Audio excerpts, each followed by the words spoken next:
Bien, continuando con el capítulo 3 acerca de torsión en secciones no circulares, haciendo un breve resumen de todo lo que vimos, nosotros teníamos que en una sección, por ejemplo rectangular o bueno cuadrada, como parece en este caso, imaginemos una rectangular para generalizar un poquito más, íbamos a ver que producto de un momento torsor aplicado, ¿sí? Producto de un momento torsor aplicado, un punto A iba a pasar a ocupar una posición A', ¿sí? Experimentando una deformación B, una deformación menos U, en este caso, ¿sí? Y iba a experimentar lo que es un alabeo, ¿sí? Es decir, la sección iba a experimentar un alabeo para el cual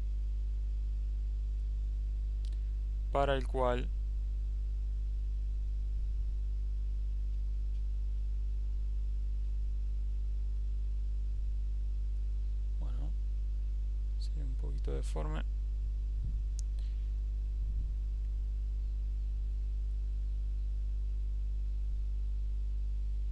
algo así, para el cual la deformación iba a ser nula en los ejes principales y obviamente en el centro, que es la intersección de los ejes principales, ¿no?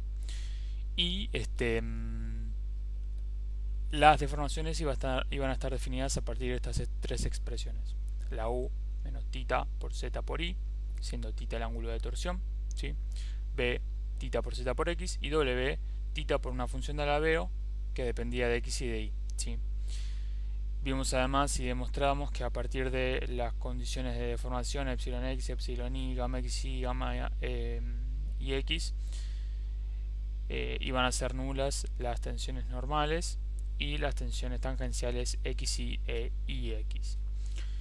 Y demostramos además que las tensiones tau zx y tau zi venían expresadas por estas expresiones, valga la redundancia, ¿sí? Tita por g por la derivada de psi respecto de x menos i para el caso de zx, y que definimos al final la función de tensión o función de Prandtl como la derivada de phi respecto de i igual a tau zx, y para el caso de tau zi menos la derivada de phi respecto de x. Esto generaba que verifique la tercera condición de equilibrio, ¿sí? Y bueno, vimos que estas tensiones por Cauchy, la existencia, digamos, de una tau zx implica la existencia de una tau xz, que, bueno, si analizamos un elemento diferencial, van a distribuirse de esta manera, ¿no? Es decir, la presencia de una tau zx necesariamente implica la presencia de una tau xz. Es importante que no imaginen a esto como la sección rectangular, sino como un elemento diferencial, que puede ser este, ¿sí? Acá, perteneciente a la sección. Aclaro esto porque si no se puede confundir con que en el contorno hay tensiones tangenciales y no hay tensiones tangenciales en el contorno, ¿sí? Bien. Además vimos que las tensiones tangenciales en los vértices necesariamente tienen que ser nulas, justamente por esto que estoy diciendo, que acabo de decir, que en el contorno no hay fuerzas aplicadas, por lo tanto no hay tensiones digamos, generadas para que se pueda verificar el equilibrio, ¿no? Así que a partir de esto último que analizamos, ¿sí? De hallar la función phi, ¿sí? Función de tensión, se da por generar una nueva expresión, que va a ser la expresión de compatibilidad y equilibrio, que va a reunir esta expresión, digamos, esta verificación de las tensiones y del equilibrio y demás. Lo va a reunir en una expresión en particular que va a venir dada por realizar la suma de la derivada de tau zx, perdón, respecto de i menos la derivada de tau zi respecto de x.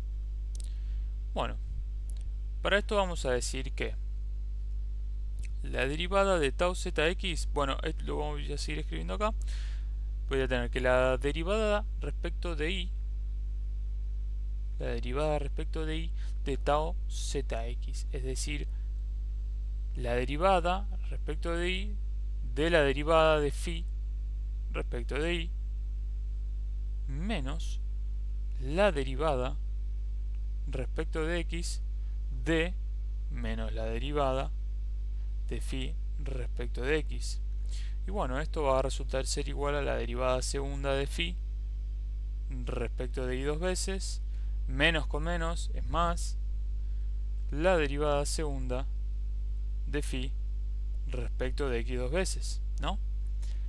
Pero también podemos decir que la derivada de tau zx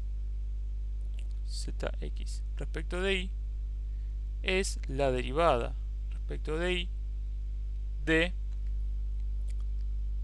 vamos a poner un corchete acá, tita por g por la derivada de psi respecto de x menos y,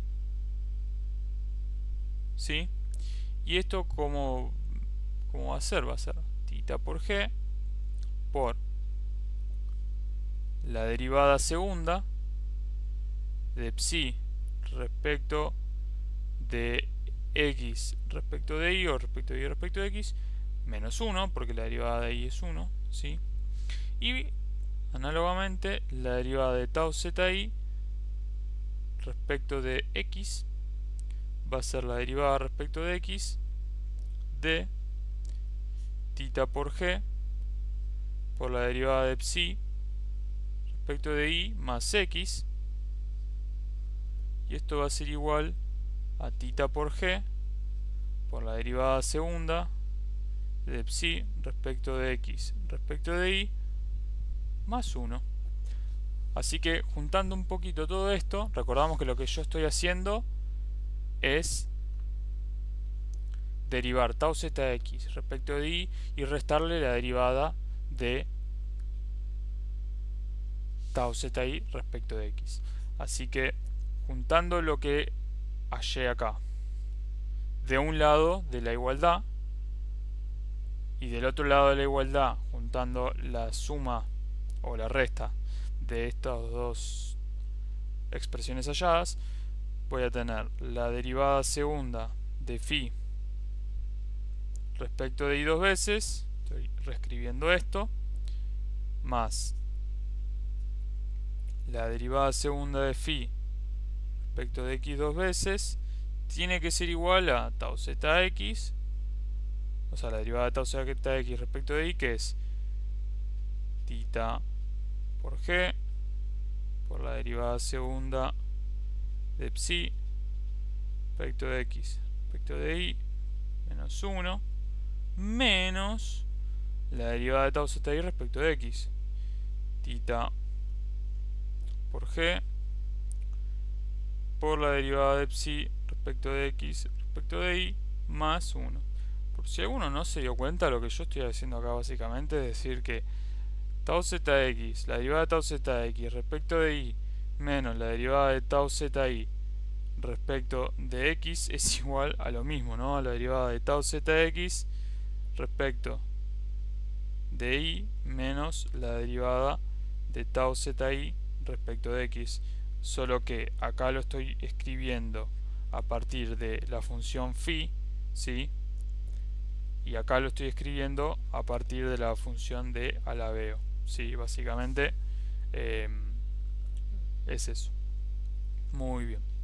Entonces llego a esta expresión, ¿sí? Que está acá, que si sacamos factor común tita por g, vamos a tener la derivada segunda de phi respecto de y dos veces más la derivada segunda de phi respecto de x dos veces igual a tita por g por me va a quedar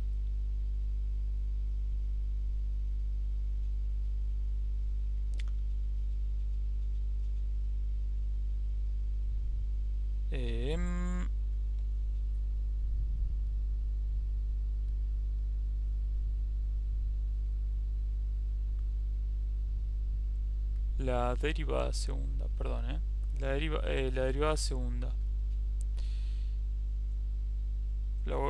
Digamos, lo iba a escribir, pero me parece que no es necesario. Yo tengo este término menos, saco factor común θ porque tengo esto, menos esto mismo, así que va a ser 0, se puede cancelar. Y después tengo menos 1, menos 1 de nuevo, que es menos 2, ¿no? Voy a poner menos 2 entre paréntesis. Con lo cual llego a la condición final de que la derivada segunda de phi respecto de y dos veces más la derivada segunda de phi respecto de x dos veces es igual a menos 2 por g por θ, y esto es la ecuación de compatibilidad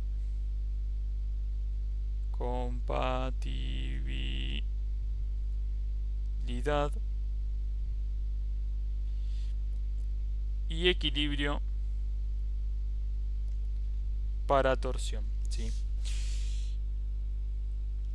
Muy bien, así que esta expresión se suma a lo hallado anteriormente y ahora resta que nuestros hallazgos básicamente verifiquen las condiciones de contorno, que va a quedar para un siguiente video.